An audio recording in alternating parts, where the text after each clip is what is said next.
ASHA workers സമരം നടത്തുന്നു. ഞങ്ങൾ ആരും അത് ചെയ്തില്ല. ഞാൻ ആ സഹോദരിമാരോട് പറയുന്നത് എനിക്ക് ഏറ്റവും ഇഷ്ടമുള്ള ഒരു കൂട്ടരാണ്, ഏറ്റവും വലിയ സംഘടനയാണ് CITU ആണ്.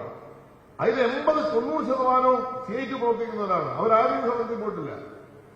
എന്നാൽ നമ്മുടെ സഹോദരിമാർ കുറച്ചുപേരുടെ സമരത്തിൽ പോയിരിക്കുന്നു. ഞാൻ അവരോട് വിനീതമായി അഭ്യർത്ഥിക്കുന്നു, കേരളത്തിന്റെ സ്ഥിതി നിങ്ങൾ മനസ്സിലാക്കൂ. നിങ്ങളെ കുത്തിയിളക്കി വിടുന്നതിന് യാതൊരു ബുദ്ധിമുട്ടുമില്ല. ആർക്ക് വേണമെങ്കിലും ആരെ കുത്തിയിളക്കി വിടാം. പക്ഷേ എന്താണ് കേരളത്തിന്റെ അവസ്ഥ, തമിഴ്നാടിന്റെ അവസ്ഥ? ഇവിടെ കോൺഗ്രസ് ഭരിക്കുന്ന ഒരു സ്റ്റേറ്റിന്റെ മുഖ്യമന്ത്രി കഴിഞ്ഞ ദിവസം പ്രഖ്യാപിച്ചു, ജീവനക്കാർ മുണ്ടുമുറുകി കുത്തിക്കോണം, ശമ്പളം തരില്ല. പിണറായി വിജയൻ അങ്ങനെ പറഞ്ഞായിരുന്നെങ്കിൽ ഇവിടെ കത്തത്തില്ലേ? ഈ ഇരിക്കുന്ന നിങ്ങൾ തന്നെ ഇറങ്ങത്തില്ലേ റോഡിൽ? ഇടതുപക്ഷ മുന്നണി ഗവൺമെന്റ് അങ്ങനെ പറയാ, ഈ മാസം മുതൽ മുണ്ടുമറിഞ്ഞ് കുത്തിക്കോണം.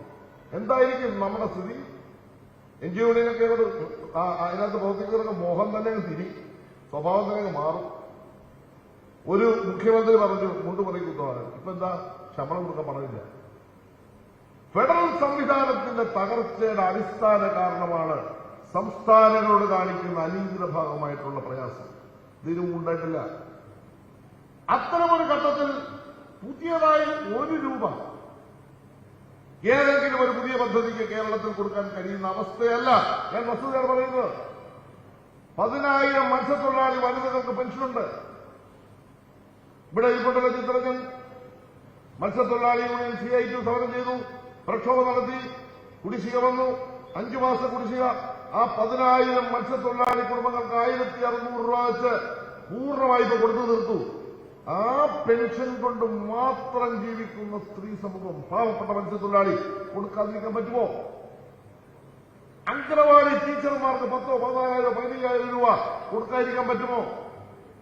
അങ്കണവാടി വർക്കർമാർക്ക് പറഞ്ഞ കാശ് കൊടുക്കാതിരിക്കാൻ പറ്റുമോ? 64 ലക്ഷം ക്ഷേമ പെൻഷൻ കൊടുക്കാതിരിക്കാൻ പറ്റുമോ? ജീവനക്കാർക്ക് ശമ്പളം കൊടുക്കാതിരിക്കാൻ പറ്റുമോ?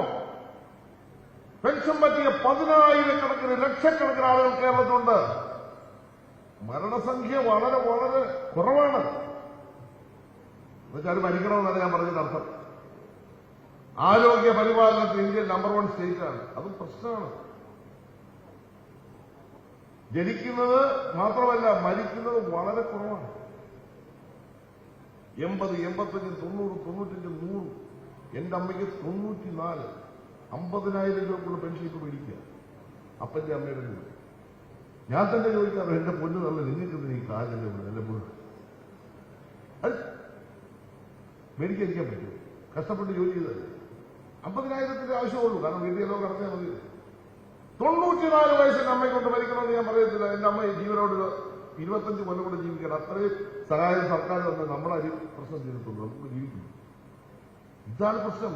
ആളുകളുടെ മരണസംഖ്യ കുറവ്, പെൻഷൻ അന്നും കൂടിക്കൊണ്ടിരിക്കുന്നു. ഞാൻ എന്റെ അമ്മയുടെ കാര്യം പറഞ്ഞപ്പോൾ നാളെ ആർക്കും വിഷമം പറ്റുന്നില്ല.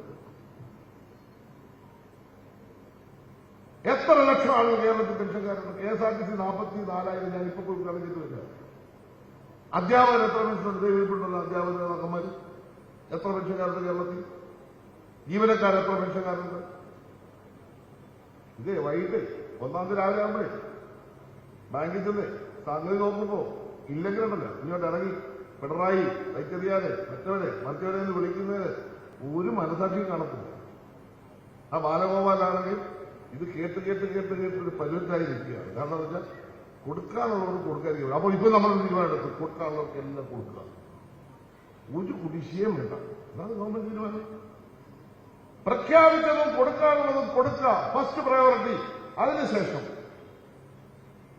ഒരു മുൻഗണന ഗവൺമെന്റിനുണ്ട്, ഇടതുപക്ഷ മുന്നണിക്കുണ്ട്. ആ മുൻഗണനയിൽ ഞാൻ ഉറപ്പിച്ചു പറയുന്നു, ആ മുൻഗണനയിൽ ആദ്യം പരിഗണിക്കുന്ന വിഭാഗത്തിൽപ്പെടുന്നവരാണ് കേരളത്തില് ഈ തരത്തിൽ പ്രവർത്തിക്കുന്ന ജോലിക്കാർ. അംഗനവാടി, ആശാ വർക്കേഴ്സ്, പാചകത്തൊഴിലാളി, പണിയെടുക്കുന്ന പാവപ്പെട്ട ആളുകൾ. അവരെ പരിഗണിക്കും. പണം വരട്ടെ, നിങ്ങൾ വിഷമിക്കണ്ട. ഈ ഗവൺമെന്റ് ഇനി 1 വർഷമുണ്ട്, 12 മാസം. വിഷമിക്കണ്ട. ഈ ഗവൺമെന്റ് ഇത്ര ചെയ്ത് 500 രൂപയിൽ ആശാവർക്കറിന് 7,000 വരെ ഓണറേറിയം കൊടുക്കാമെങ്കിൽ അത് വർദ്ധിപ്പിക്കാൻ യാതൊരു മടിയുമില്ലാത്ത ഒരു ഗവൺമെന്റാണ് കേരളത്തിൽ ഭരിക്കുന്നത്. പിന്നെ 5 വർഷം പൂർത്തീകരിച്ച് വീണ്ടും നമ്മൾ വരുമല്ലോ. ഒരു സംശയം വേണ്ട, തരും. നിങ്ങൾ വിഷയം വേണ്ട. ഒരു തർക്കവും വേണ്ട. അതുകൊണ്ട് ഈ സമരങ്ങളെല്ലാം ഒരു കോണിയിൽ നിന്ന് കെട്ടടിച്ചു വിടുന്നത് എന്തിനാണെന്നറിയാമോ? സമ്മർദ്ദം ചെലുത്തുകയാണ്. ഒരു കോണിയിൽ നിന്ന് കെട്ടടിച്ചു വിടുകയാണ്. ഒരു ഭാഗത്ത് ആശാവർക്കേഴ്സ്, ഒരു ഭാഗത്ത് പാചകത്തൊഴിലാളി, ഒരു ഭാഗത്ത് അംഗനവാടിക്കാര്, ഒരു ഭാഗത്ത് ഹരിതകർമ്മസേവ, ഒരു ഭാഗത്ത് നമ്മുടെ തൊഴിലുറപ്പ് തൊഴിലാളി, ഒരു ഭാഗത്ത് ഇനി കുടുംബശ്രീക്കാരെ ഇറക്കും. ഇവരെല്ലാം ഓരോ കോണിലിറക്കുക. മറുഭാഗത്ത് ജീവനക്കാരെ ഇക്കിളിപ്പെടുത്തും. പറഞ്ഞതൊക്കെ തന്നോ? തന്നില്ല. പെട്ടെന്ന് തന്നെ സമരം തുടങ്ങുക. അപ്പൊ ജീവനക്കാര്, അധ്യാപകർ എല്ലാം കൂടി 4 സൈഡിൽ നിന്ന് വന്നാൽ നോട്ടടിക്കുന്ന മിഷൻ തൽക്കാലം പ്രവർത്തിപ്പിക്കുന്നില്ല എന്ന കാര്യം മനസ്സിലാക്കണം. ഇത് പറഞ്ഞാൽ അത് വിവാദമായിരിക്കും. നോട്ടടിക്കുന്ന മിഷൻ അതല്ല. നോട്ടടിക്കുന്ന നമ്മളല്ല, മോദി അടിക്കുന്നത്. അടിക്കുന്ന കാശ് കൊണ്ട് തരുന്നില്ല, അതാണ് പ്രശ്നം. അതുകൊണ്ട് നിലവിൽ കൊടുക്കുന്നത് നമ്മൾ കൊടുക്കും. പുതിയതായി പരിഗണിക്കേണ്ടതെല്ലാം പരിഗണിക്കും. ഗവൺമെന്റ് പറഞ്ഞ വാഗ്ദാനങ്ങൾ ഒന്നും മാറ്റത്തില്ല, എല്ലാം പാലിക്കും. ദയവ് ചെയ്ത് ആശാവർക്കേഴ്സായ എന്റെ സഹോദരിമാരോട് ഞാൻ വിനയപൂർവ്വം പറയുന്നു, നിങ്ങൾ സമരം അവസാനിപ്പിച്ച് ഗവൺമെന്റിനെ വിശ്വസിക്കണം. ഗവൺമെന്റിന് വേണ്ടി ബഹുമാനപ്പെട്ട മന്ത്രി പറഞ്ഞിട്ടുണ്ട്, നിങ്ങളെ പരിഗണിക്കും. പക്ഷേ ഇപ്പൊ ബുദ്ധിമുട്ടാണ്, അത് വിശ്വസിക്കണം. നിങ്ങളെ ഏതെങ്കിലും ഒരു സംഘടന കുത്തിയിളക്കി, ആളെ ഇളക്കി, റോഡിലിറക്കി നിങ്ങൾ സമരം ചെയ്താൽ പരിഹരിക്കപ്പെടാൻ കഴിയുന്ന അന്തരീക്ഷമല്ല കേരളത്തിൽ. ഒരു കേന്ദ്രമന്ത്രി സിനിമാ നടൻ നേരെ അവിടെ പോയി, ആ സിനിമാ നടൻ അവരെ ഇളക്കി മറിച്ചു. അവസാനം ആ സ്ത്രീകളും ചില ബുദ്ധിയൊക്കെയുള്ളത് അവർ ചോദിച്ചു, ഓർഡർ ഉണ്ടോ കയ്യിലെന്ന് ചോദിച്ചു.